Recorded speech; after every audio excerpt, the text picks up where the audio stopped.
Drama के starting में हम हमारी फीमेल लीड जियान को देखते हैं। जियान बहुत ही ज्यादा अपसेट थी क्योंकि उसका उसके बॉयफ्रेंड के साथ ब्रेकअप हो चुका था और उसे अपने ये दादाजी का घर भी बेचना पड़ रहा था क्योंकि उसके पास पैसे नहीं थे। वो गॉड से प्रे कर रही थी कि उसकी लाइफ इतनी ज्यादा मिस्ट्रेबल क्यों है। वो ड्रिंक कर रही थी और इसी चक्कर में उसका पैर स्लिप हो जाता है और वो ऊपर बालकनी से नीचे गिर रही थी। तभी इस ड्रामा का मेन लीड शिनमय जियान को सेव करने के लिए आ जाता है क्योंकि जियान ने उसे सम्मान किया था और यहाँ पर शिनमय जियान को बचा लेता है। शिनमय इतना हॉट था कि जियान तो उसे देखती ही रह जाती है और सोचती है कि आखिर इतना हैंडसम इंसान ये कौन है। जियान यहाँ पर इतनी ज्यादा ड्रंक हो चुकी थी कि उसे समझ में नहीं आ रहा था कि ये सब कुछ जो हो रहा है उसका इमेजिनेशन है या फिर सच में उसे किसी फरिश्ते ने आ करके बचा लिया है। और शिनमय मन में सोचने लगता है कि आखिर ये मेरी ब्राइड कैसे हो सकती है और सोचता है कि शायद मुझे कोई गलतफहमी हो रही है इसे लेकर। और यहीं पर हमें फ्लैशबैक की शिनमय की स्टोरी दिखाई जाती है जहाँ पर हम देखते हैं कि शिनमय असल में तो एक गॉड है, उस पर एक कर्स है। उसे ये कर्स उसके एनिमी ने दिया था। वो एनिमी मासूम ह्यूमंस को मारता था और उन्हें खाता था और शिनमय ह्यूमंस को सेव करता था। दैट्स वाई इन दोनों के बीच में हमेशा एक वॉर छिड़ी रहती थी। शिनमय पर ये कर्स था कि अगर 2-3 महीनों के अंदर एक ह्यूमंस को सच में शिनमय से प्यार नहीं हुआ तो शिनमय बूढ़ा होकर के एक नॉर्मल ह्यूमन की तरह मारा जाएगा और शिनमय उस एनिमी को तभी मार सकता था जब उसका कर्स पूरी तरीके से खत्म हो जाता।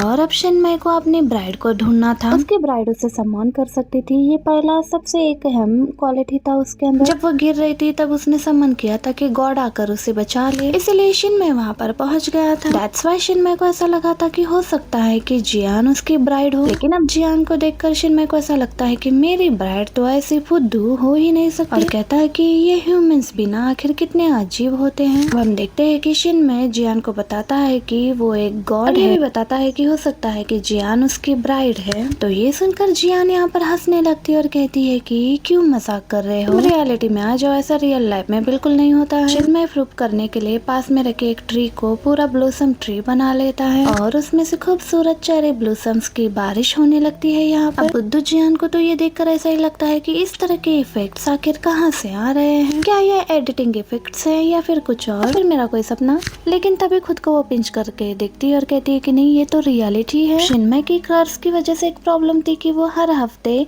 अपना फेस चेंज कर सकता था, कर्स की वजह से वो अपने आप ही चेंज हो जाता था और यहाँ पर जियान के साथ वही होता है। अभी जैसे ही शिनमय ने अपना पावर दिखाया था तो कर्स की वजह से फिर से यहाँ पर शिनमय का फेस चेंज होते जा रहा था। अब जियान जैसे ही ये सारी चीजें देखती है तो वो वहीं पर चिल्लाकर बेहोश हो जाती है। शिनमय उसे उसके कमरे में लेकर जाता है और फिर सोचता है कि नहीं नहीं हो ही नहीं सकता, ये मेरी ब्राइड हो ही नहीं सकती। अगली सुबह जियान को तो ये सब कुछ एक उसका हेलुसिनेशन लग रहा था। उसे लगता है वो बहुत ही ज्यादा ड्रंक थी, इसीलिए ये सारे बेकार की चीजें वो सोच रही है, सपने में देख रही थी। अब वो अपना सामान पैक करके वहाँ से निकलने लगती है क्योंकि उसे इतना तो पता था कि उसने इस घर को सेल किया है तो अब ओनर उसे यहाँ पर रहने नहीं देगा। जियान जैसे ही वहाँ से जा रही थी तो शिनमय का बटलर या फिर उसका सेक्रेटरी कह सकते हैं वो आता है और वो जियान से कहने लगता है कि हमारे बॉस अभी आ ही रहे, आप उनका वेट कीजिए और आप उनसे मिल करके ही जाना। तो अब जियान 2 मिनट के लिए यहाँ पर वेट कर ही लेती है। जाए तो उसका ओनर से मिलने का कोई मन नहीं था। तभी यहाँ पर शिनमय आ जाता है और जियान तो उसे देखते ही पहचान जाती है, अरे ये तो कल रात ही वाला लड़का है। शॉक्ड होती है और इसका मतलब वो उसने कोई सपना नहीं देखा, वो तो रियलिटी था। जियान शिनमय से नॉर्मली बात करती है, हाँ मैंने ये घर आपको सेल कर दिया है, ऐसे कहकर वो वहाँ से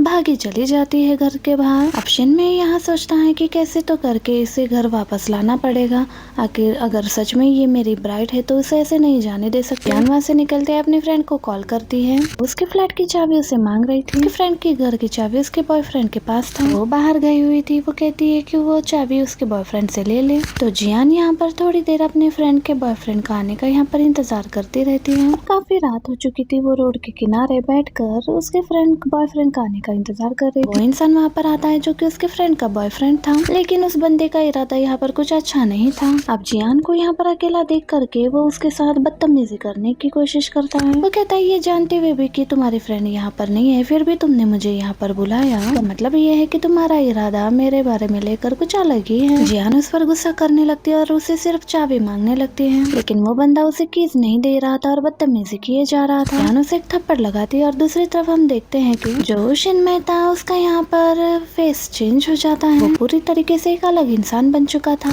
इतने में वो एक फ्लावर वहाँ पर देखता है और वो सोचता है कि मुझे पता है कि मुझे जियान को घर वापस कैसे लाना है। जियान गॉड को सम्मन करती है उसकी हेल्प करने के लिए, तो शिनमय वहाँ पर टेलीपोर्ट हो जाता है। यहाँ पर शिनमय की फेस चेंज हो चुकी थी तो जियान उसे नहीं पहचान पाती है। शिनमय यहाँ पर आते ही उसका हेल्प करता है, उस बंदे की अच्छे से पिटाई करता है। जियान यहाँ पर रोने लगती है कि कहती है कि वो बहुत घबरा गई है और उसकी किस्मत इतनी बुरी क्यों है। साथ ही में वो उसके हाथ में वो फ्लावर बुके देखती है और वो कहती है कि अगर वो उसे मिल जाता तो ठीक हो जाता। तो अब ये देखकर शिनमय भी उसे वो फ्लावर दे देता है। तो जियान कहती है कि मेरी लाइफ में आज तक मुझे फ्लावर किसी ने भी नहीं दिया। अब उसका मूड तो इसी फ्लावर बुके से ठीक हो जाता है। जियान तो अभी उस लड़के से उसका नंबर लेना चाहती थी क्योंकि वो उसे बहुत ही ज्यादा हैंडसम दिख रहा था, लेकिन जैसे ही वो नीचे देखती है शिनमय वहाँ से गायब हो जाता है। जियान उसे ढूंढने लग जाती है और वो जियान के सामने नहीं आता।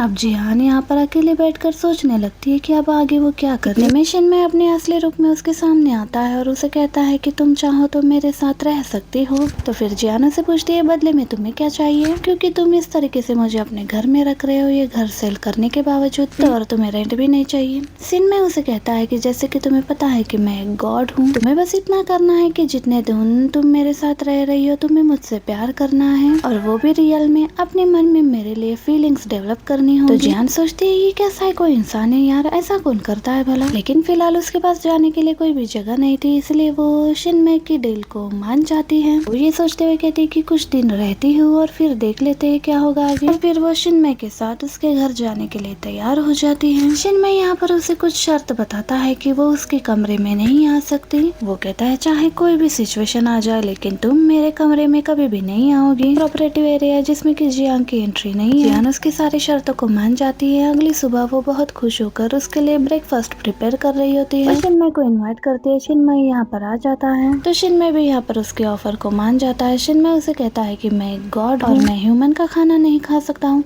तो जियान कहती है कि ठीक है लेकिन मुझे कंपनी देने के लिए तो खा सकते। तो शिनमय जियान की बात मानते हुए उसका बनाया हुआ फूड टेस्ट करता है। जियान यहाँ पर उसे अकेला छोड़ देती है खाने के लिए। जब शिनमय उस फूड को टेस्ट करता है तो एक्चुअली में उसे वो फूड बहुत ही ज्यादा टेस्टी लगती है, जो कि जियान ने उसके लिए बनाया था। वैसे तो वो ह्यूमंस की फूड को नहीं खाता था। जियान उसे चुपके से देख रही थी और शिनमय को फूड खाते हुए देखकर वो काफी खुश हो जाती है। आते ही उसे छेड़ने लगती है कि तुम्हें मेरा बनाया हुआ खाना कैसा लगा। अब बात करते करते दोनों एक दूसरे के बहुत ही क्लोज हो जाते हैं और यहाँ पर शिनमय और जियान दोनों ही बहुत ही ऑकवर्ड फील करने लगते हैं और गलती से जियान शिनमय के ऊपर सूप गिरा देती है। तो जियान उसका ड्रेस साफ करने लगती है। तभी जियान नोटिस करती है कि शिनमय के एब्स तो बहुत ही ज्यादा अच्छे वाले हैं। अब शिनमय ऑकवर्ड फील करते हुए अपने कमरे में जाता है। जब वो फ्रेशन अप होने लगता है तो जियान यहाँ पर उसे टॉल और उसका ड्रेस देने के लिए जाने लगती है, लेकिन यहाँ पर शिनमय अपनी कर्ज की वजह से बहुत ही ज्यादा अलग बिहेव कर रहा है। यहाँ पर जियान को वो इस बात का एहसास नहीं होने देता। अब जियान यहाँ पर उसे उसके कपड़े और टाल दे करके यहाँ से बाहर निकल जाती है। अब कर्ज की वजह से उसे जो अजीब फीलिंग हो रही थी, यहाँ पर फिर से उसका फेस चेंज हो जाता है और वो एक यंग मैन में ट्रांसफर हो जाता है। अब अपना ये नया रूप देख करके वो सोचने लगता है अगर वो ऐसे फेस बदल के जियान के सामने जाएगा तो शायद उस जियान को उससे सच में प्यार हो ही जाएगा। दूसरी तरफ हम देखते हैं कि जियान एक ब्लाइंड डेट पर गई हुई थी अपने रिलेटिव्स के फोर्स करने पर, और यहाँ पर जो उसका ब्लाइंड डेट था वो बहुत ही ज्यादा अनोइंग और बहुत ही ज्यादा ठरकी इंसान था।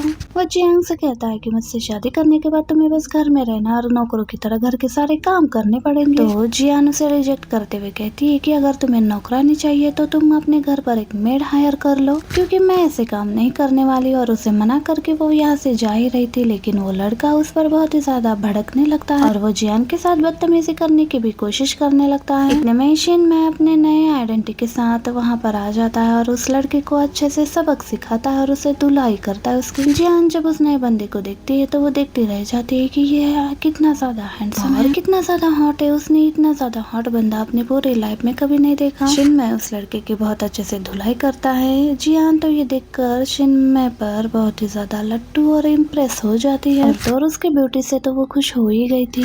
अब उस लड़के की पिटाई करने के बाद शिनमय यहाँ से जा ही रहा था। जियान सोचती है कि काश मैं उस लड़के का नंबर ले पाती, और वो उसे ढूंढने के लिए बाहर जाती है, लेकिन शिनमय वहाँ से गायब हो चुका था। अब जियान तो यहाँ रिग्रेट कर रही थी कि यार पहली बार तो लाइफ में मुझे इतना हैंडसम बंदा मिल गया था, ना ही मैं उसे उसका नंबर पूछ पाई और ना ही अपना खुद का नंबर उसे दे पाई। लेकिन वेट, मुझे ऐसा क्यों लग रहा है कि वो लड़का थोड़ा बहुत शिनमय के जैसा ही लग रहा है। घर पर शिनमय अपने बटलर से बात कर रहा था कि कहीं उस लड़के से जियान को प्यार ना हो जाए, तो उसका बटलर भी वही समझाने लगता है कि अगर जियान को आपके दूसरे आइडेंटिटी से प्यार हो गया तो आपके कर्ज के लिए बहुत बड़ा प्रॉब्लम हो जाएगा। अब रात में शिनमय जियान को इम्प्रेस करने के लिए सब कुछ कैंडल लाइट डिनर और कैंडल लाइट की तरह अरेंज करता है। सोचती है कि ये सब कुछ किसने किया होगा, तभी शिनमय वहाँ पर उसके लिए गाना वगैरह बजा रहा होता है। बेसिकली वो जियान को इम्प्रेस करने की कोशिश कर रहा था, लेकिन जियान के लिए ये सब कुछ बहुत ही जियान शिनमय से डरती रहती थी क्योंकि वो एक गॉड था। वो उससे बात करने के लिए जाती है, स्लिप होकर उसके ऊपर गिरती है और सडन वाला दोनों के बीच में किस हो जाता है। गिरने की आवाज सुनकर शिनमय का बटलर यहाँ पर आ जाता है। अब इन दोनों को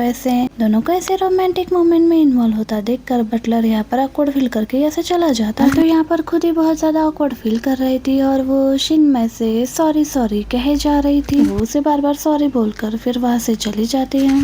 बटलर यहाँ पर शिनमय से कहता है कि तुम सही काम कर रहे हो, शायद अब जियान तुम्हारे लिए कोई फीलिंग्स डेवलप कर रही है, इस वजह से देखना जियान कहीं ना कहीं तुम में इंटरेस्ट ले रही है। इधर जियान अपने कमरे में आकर अलग ही फील कर रही थी और वो सोचती है क्या वो गॉड के लिए कुछ फीलिंग्स डेवलप कर रही है, लेकिन वो तो उस हैंडसम यंग लड़के को पसंद करती है। अब शिनमय का जो बटलर था अगले दिन उसने यंग मैन को अपने साथ घर लाकर अपना कजन करके इंट्रोड्यूस करता है। जियान तो उसे देखते ही बहुत खुश हो जाती है कि फाइनली जिस लड़के को वो ढूंढ रही थी उसका नंबर लेने के लिए, अब फाइनली वो उसके साथ उसके घर में ही रहने वाला है। लेकिन वो बटलर से कंफर्म करके पूछती है कि इस चीज से शिनमय को कोई प्रॉब्लम तो नहीं होगी। तो बटलर कहता है कि नहीं, कोई प्रॉब्लम नहीं होगी। जियान उसने ये मैन के लिए फूड वगैरह बनाने के लिए किचन में शिनमय अपने नए रूप के साथ जियान के साथ ही रहने लगा था, लेकिन उसे पता नहीं था कि ये चीज उसे ही प्रॉब्लम क्रिएट कर सकती है। अगर जियान को दूसरी आइडेंटिटी के साथ प्यार होगा तो फिर शिनमय का कर्ज कैसे लिफ्ट होगा। कि से अनजान शिनमय इस आइडेंटिटी के साथ जियान से क्लोज होता है।